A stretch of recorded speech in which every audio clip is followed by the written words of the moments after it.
one.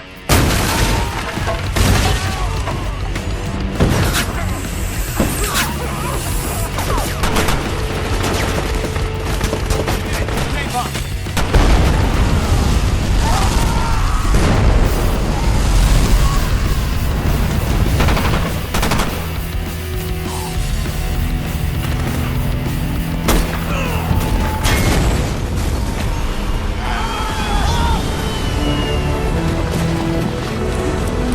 Halo Gabuters, dimanapun Anda berada, bagaimana kabarnya? Saya doakan semoga kalian semua sehat selalu serta diberikan rezeki yang berkah barokah. Kembali lagi dengan saya Rana, kali ini saya akan membahas sebuah alur cerita film yang berjudul Shooter.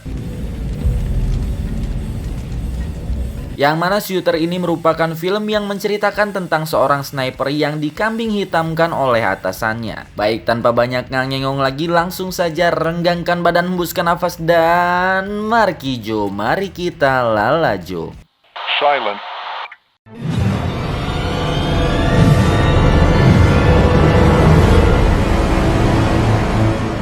Cerita sendiri diawali dengan diperlihatkan dua orang sniper yang sedang menjalankan misi rahasia. Mereka adalah Swagger dan temannya bernama Donnie. Mereka sedang mengawasi pasukan pemberontak yang sedang menuju ke arah kamp pasukan Amerika dari jarak yang sangat jauh, yaitu 900 yard. Mereka sama sekali tidak kesusahan dalam menjalankan misi ini karena pengalaman dan skill yang mereka miliki. Hingga mereka pun berhasil melumpuhkan musuh satu persatu.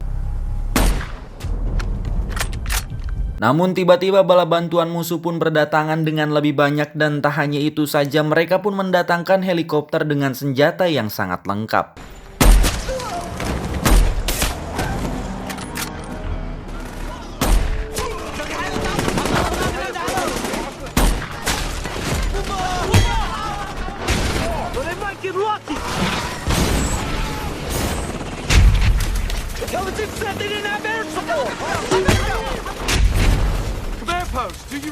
Swagger sendiri pun merasa heran karena tiba-tiba komunikasi dengan pusat komando diputuskan. Donnie kemudian mengajak Swagger untuk mundur saja. Namun bukan Swagger kalau ia tidak bisa menumbangkan helikopter itu. Dan heli itu pun menyerang mereka berdua dengan hujanan tembakan, lalu kemudian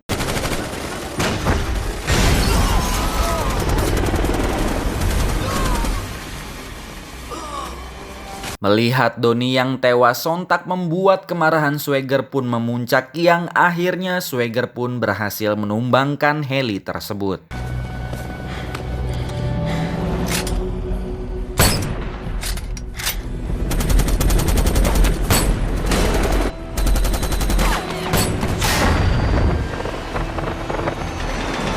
Swagger yang merasa kecewa dengan pusat komando karena teman satu timnya tewas, ia pun memutuskan untuk keluar dari militer. Kemudian scene pun berpindah 3 tahun setelahnya. 3 tahun dihabiskan oleh Swagger dengan tinggal di sebuah desa bersalju. Kesehariannya hanya ditemani oleh anjingnya yang sangat setia, dan Swagger pun mengisi hari-harinya dengan berburu. Cerita pun beralih pada sebuah kantor perusahaan militer swasta dengan terlihat seorang pensiunan kolonel bernama Johnson. Ia bersama dengan rekan-rekannya sedang merencanakan sebuah misi, dan lalu ia pun meminta rekam jejak tentang Swagger. Keesokan harinya Johnson bersama dengan rekan-rekannya menemui Swagger. Ia bermaksud agar Swagger menjalankan misi rahasia. Namun atas kejadian 3 tahun yang lalu, Swagger pun menolaknya. Namun Johnson terus saja meminta Swagger untuk mengikuti misi ini. Ia mengatakan bahwa ada rencana pembunuhan presiden yang terekam di sebuah transmisi. Johnson berharap agar Swagger dapat menggagalkan rencana tersebut. Pada akhirnya Swagger pun bersedia untuk menjalankan misi tersebut karena Johnson mengingatkannya pada sumpah yang pernah ia ucapkan dulu. Sebelum pergi, ia mencoba melatih skillnya dengan menembak dari jarak 1 mil.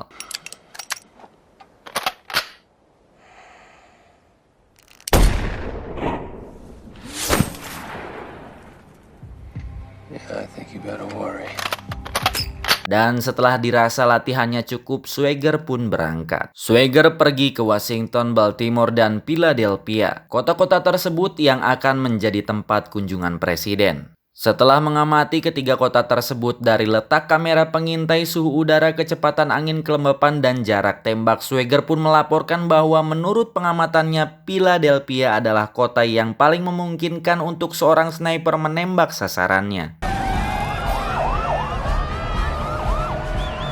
Singkat cerita, hari pengunjungan presiden pun tiba dan Bapak Presiden pun telah berada di kota Philadelphia. Ia akan berpidato ditemani dengan uskup dari Ethiopia. Sang uskup pun berpidato terlebih dahulu. Uskup menceritakan tentang pembantaian yang terjadi di negaranya. Dari kejauhan Swagger pun memantau pidato tersebut. Johnson pun datang membawa seorang polisi bernama Timon. Timon ditugaskan untuk membantu Swagger mengawasi keadaan. Setelah Johnson pergi, Swagger pun melanjutkan pengintaiannya. Tibalah giliran presiden berpidato. Swagger yang melihat pergerakan musuh, ia pun berbalik, namun sayangnya ia malah ditembak oleh Timon.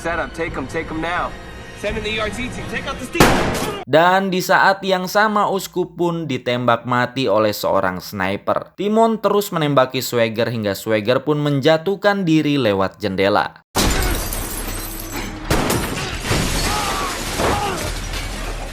Swagger pun berhasil melarikan diri, namun Kolonel Johnson segera menghubungi FBI dan mengatakan kalau pelaku penembakan adalah Swagger. Disitulah Swagger menyadari kalau dirinya telah dijebak. Swagger kemudian mendekati agen FBI yang bernama Nick. Nick yang telah mendapatkan informasi dari atasannya langsung saja menodongkan pistol kepada Swagger. Namun Swagger tetap berusaha untuk meyakinkan Nick. Nick yang tidak percaya akhirnya dilumpuhkan oleh Swagger. Swagger lalu memborgol Nick dan merampas mobil dinasnya. Sebelum pergi, Swagger mengatakan kepada Nick bahwa bukan dirinya yang melakukan penembakan. Ia dijebak oleh Timon dan kini ia pun diburu oleh pasukan FBI. Setelah mendapatkan mobilnya Nick, Swagger pun bergegas pergi. Ia singgah di tempat pencucian mobil untuk merawat lukanya setelah menemukan obat-obatan di dalam mobil itu.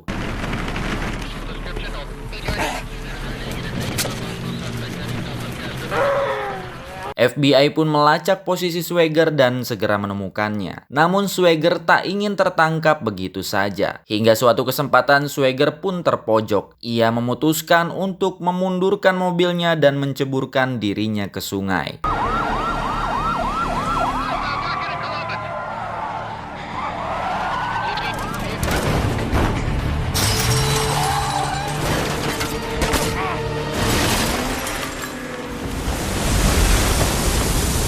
Agen Nick lalu diinterogasi oleh atasannya karena telah lalai dalam mempertahankan senjata dan mobil dinasnya. Namun ia tetap bersyukur karena masih dibiarkan hidup. Terlihat di sebuah stasiun televisi, Timon memberikan sebuah kesaksian palsu. Ia mengatakan bahwa pelaku penembakan itu adalah Swagger. Swagger yang merasa bahwa tidak ada tempat yang aman baginya, ia pun memutuskan untuk pergi menuju ke rumah istri dari almarhum temannya, yaitu Donnie. Donnie yang telah gugur saat menjalankan misi bersamanya 3 tahun yang lalu. Dan wanita itu bernama Sarah. Sarah yang melihat Swagger pun langsung mengetahui bahwa dirinya adalah sahabat suaminya dulu. Swagger meminta Sarah untuk membantu mengobati lukanya. Namun Sarah menolak karena Sarah mengetahui bahwa Swagger adalah buronan FBI. Swagger pun terus memohon kepada Sarah karena ia tidak tahu lagi harus pergi kemana. Sarah pun akhirnya pasrah dan mengobati luka Swagger. Cerita beralih ke kantor FBI. Di sana Nick berasumsi bahwa Swagger bukanlah pelakunya. Nick pun mulai mengamati kejadian di sana dan Nick menemukan banyak kejanggalan. Dari penyiapan data dan tembakan ke arah presiden yang meleset sangat jauh sehingga mengenai uskup. Nick juga mengatakan bahwa tidak ada seorang sniper yang sengaja mengeluarkan ujung senapannya. Nick pun berniat menemui Timon untuk menggali informasi. Namun rekannya mengatakan bahwa Timon telah tewas tadi malam oleh para perampok. Timmons was killed by a mugger in an alley last night. Mendengar hal itu, Nick semakin yakin bahwa para elitlah yang mengkambing hitamkan Swagger dan membunuh Timon untuk menghilangkan jejak. Di tempat lain, anak buah Johnson yang bekerja di FBI melaporkan kepada Johnson bahwa Nick sedang memperdalam kasus penembakan itu dengan mencurigai para elit.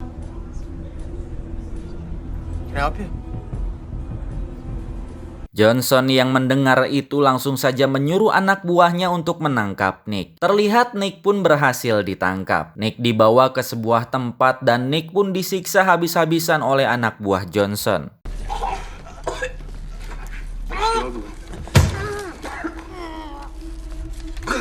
Namun tiba-tiba Swagger datang ke tempat itu dan Swagger pun membunuh satu persatu anak buah Johnson dengan menembaknya dari jarak 200 meter. Nick pun menyangka Swagger akan membunuhnya juga. Namun Swagger berkata bahwa sudah banyak kesempatan jika ia berniat untuk membunuh Nick. Kill you. Had enough chances. I wanted you dead, you'd be dead. Nick pun akhirnya selamat dan memutuskan untuk ikut bersama Swagger melawan Johnson. I'll take his legs. It's a good call, Port. Singkat cerita, Swagger dan Nick pun mendatangi daerah Tennessee untuk bertemu seorang legenda penembak jitu. Diketahui ia juga dikenal sebagai seorang sniper paling hebat. Mereka berbicara mengenai teknik pencocokan senjata dan pelurunya yang telah ditembakkan. Swagger juga membicarakan perihal konspirasi yang melibatkan para penembak jitu. Dan sang legenda sniper itu pun lalu menyebutkan ciri-ciri penembak jitu tersebut. Setelah mendengar hal itu, akhirnya Swagger pun tahu siapa sniper yang telah membunuh uskup. Never heard from him no more. Fuck me. Kemudian Nick pun menghubungi rekannya di FBI dan meminta untuk mencarikan informasi tentang seseorang yang bernama Michael. Akhirnya Michael pun berhasil dilacak dan ia berada di Virginia. Hey, it's Nick. Did you find him? He's in Virginia. Di sisi lain, anak buah Kolonel Johnson juga telah mengetahui alamat Sarah dari laporan keuangan Swagger yang tiap bulannya mengirimkan uang untuk Sarah. Tak lama kemudian mereka pun langsung mendatangi kediaman Sarah dan akhirnya mereka berhasil menangkap Sarah untuk dijadikan tawanan.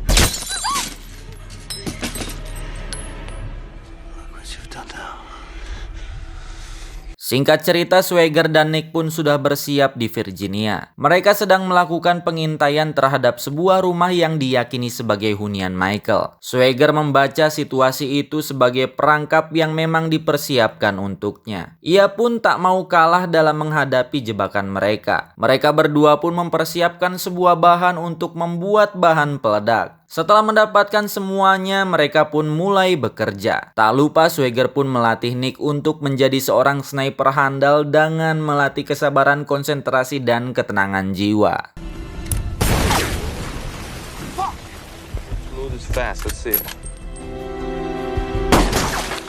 Setelah itu, Swagger dan Nick pun bersiap menyerang kediaman Michael. Nick mengawasi situasi sedangkan Swagger memasang bahan peledak dan membunuh para penjaga. Swagger pun berhasil menghabisi satu persatu para penjaga itu.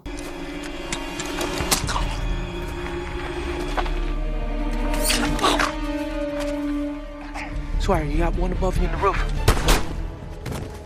Dan setelah itu Swagger pun masuk ke dalam dan bertemu dengan Michael. Swagger pun bertanya kepada Michael untuk siapa dan apa maksud Johnson melakukan pembunuhan terhadap uskup di Ethiopia. Michael pun menceritakan bahwa Johnson dan komplotannya adalah kontraktor dalam industri minyak di Ethiopia. Mereka juga telah melakukan pembantaian dan pengusiran terhadap penduduk desa. Tujuannya agar mereka mencari tempat pemukiman lain. Michael juga mengatakan bahwa orang yang menugaskan Johnson adalah senator dari Montana. Michael pun mengakhiri perbincangan dengan Swagger setelah memberitahu kalau mereka telah menangkap Sarah. Dirasa Swagger akan membunuhnya, Michael pun memilih untuk bunuh diri.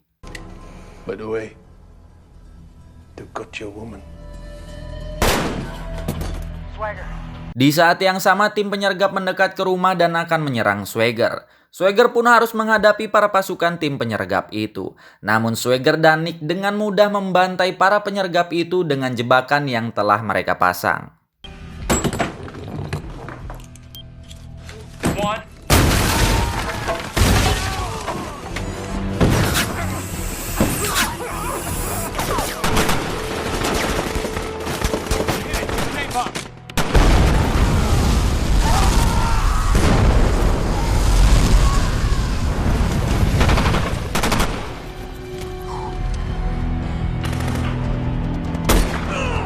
Namun ternyata bala bantuan musuh datang dengan menggunakan heli. Hal itu mengingatkan Swagger atas kejadian 3 tahun yang lalu yang menyebabkan temannya tewas.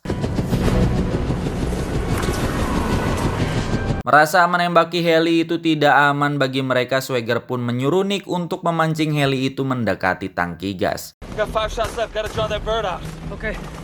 Setelah itu Swagger pun menembaki tangki itu hingga meledak dan membuat heli itu terbakar.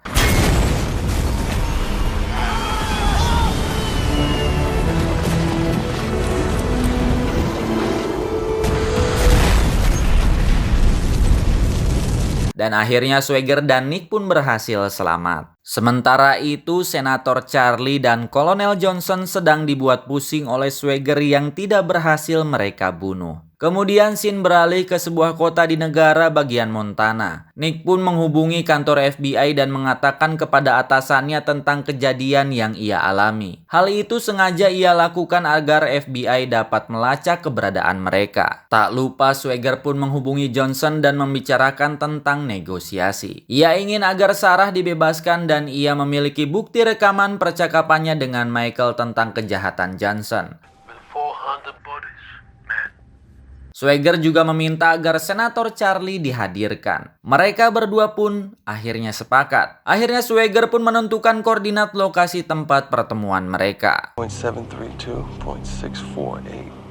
Singkat cerita, Johnson dan Senator Charlie pun mendatangi pegunungan bersalju. Di sanalah tempat pertemuan yang Swagger tentukan. Tak lama kemudian muncullah sosok lelaki yang berjalan dengan menenteng senjata. Mereka menyangka bahwa orang itu adalah Swagger. Namun tiba-tiba ia ditembak tepat mengenai dadanya oleh seorang sniper suruhan Johnson.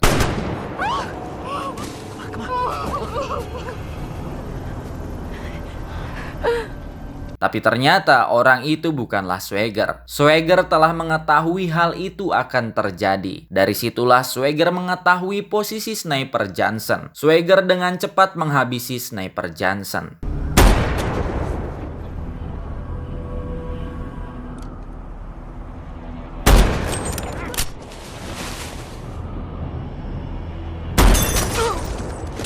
Swagger akhirnya berhasil membunuh semua sniper itu. Dan seseorang yang ditembak tadi adalah Nick yang menggunakan pelindung di balik pakaiannya. Kini hanya tersisa anak buah Johnson yang sedang menodongkan senjata ke arah Sarah. Setelah menyentel teleskop dan membidik dengan cermat, Swagger pun menarik pelatuknya dengan tepat. Luncuran peluru Swagger berhasil menghancurkan jari telunjuk orang itu. Tak sampai di situ, Swagger pun merontokkan lengannya.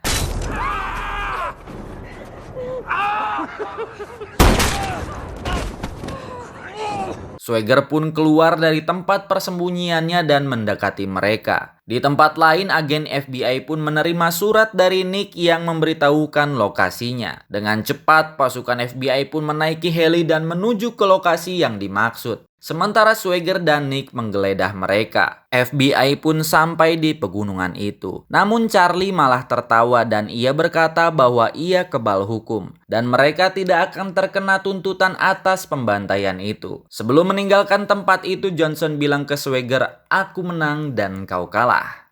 I won. You lost.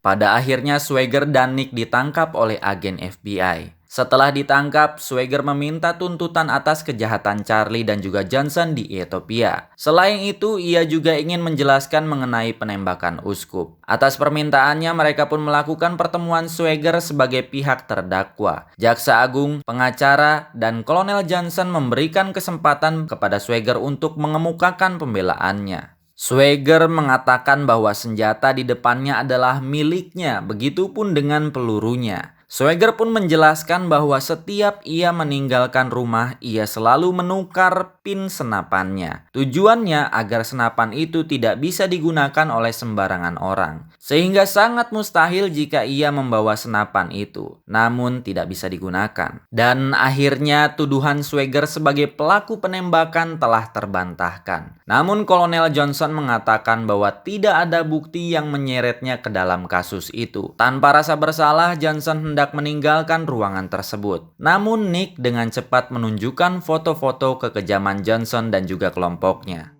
Namun lagi-lagi hal itu tidak membuat Johnson ditahan, karena kasus tersebut terjadi di negara lain. Jaksa Agung pun membenarkan bahwa mereka sedang tidak berada dalam pengadilan internasional. Setelah itu Johnson pergi dan mengatakan kepada Swagger, "Aku menang dan kau kalah lagi." I win. You lose again. Kemudian Jaksa Agung mendekati Swagger dan mengatakan bahwa keadilan memang tak selalu menang. And justice does not always prevail. It's not the Wild West. I believe Swagger, you're free to go. Setelah itu, Swagger pun terbebas dari segala tuntutan. Singkat cerita, malam hari pun tiba. Terlihat Senator Charlie Johnson dan asistennya sedang merayakan pesta kemenangannya. Did he give? Fuck you. Fuck you! Namun tiba-tiba anak buahnya jatuh dari lantai atas dalam keadaan telah tertembak. They requested you. Kemudian Kolonel Johnson pun berdiri dan tiba-tiba peluru menembus dadanya dan membuatnya tewas seketika. Mereka pun diteror habis-habisan oleh Swagger. Kemudian Swagger pun berhasil membunuh asisten senator dan ia pun muncul.